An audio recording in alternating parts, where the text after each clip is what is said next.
darkness. Another one. Governor Newsom declares state of an emergency in California due to the bird flu. So Newsom, who I told you I believe I thought it would be in 2024 this year. I believe this man one day will run for president. 2028, whenever. But there will be a day, I believe, he will run for president.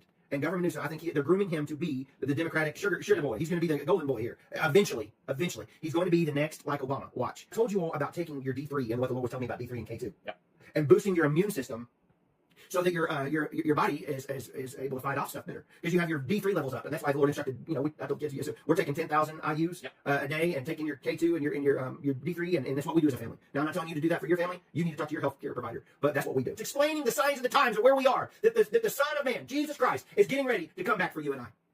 Yes, all these things and these signs and all these things are happening all around us. And we're seeing the beginning of sorrows even greater. The demonstrations and the manifestations of the glory are going to follow those that believe. I believe we will counteract in a greater measure the glory of the Lord on this generation. And we will impart healing to the people, to the masses, to show them that Jesus Christ is the same yesterday, today, and forever, that he's coming soon, and he is risen, he is rose from the dead, and he is seated at the right hand of the Father, making intercession for every single one of you on a moment-by-moment basis, praying and interceding for you. He loves you. He died on the cross for you so that you don't have to go to a devil's hell. Hell was not made for you and I, ladies and gentlemen. It was made for the devil and his demons. It's our choice whether we choose Jesus and choose salvation versus if we choose to go to hell where the devil's going to be. It's our choice. God didn't send you there. You sent yourself there by rejecting the Jesus and what he did on the cross for you.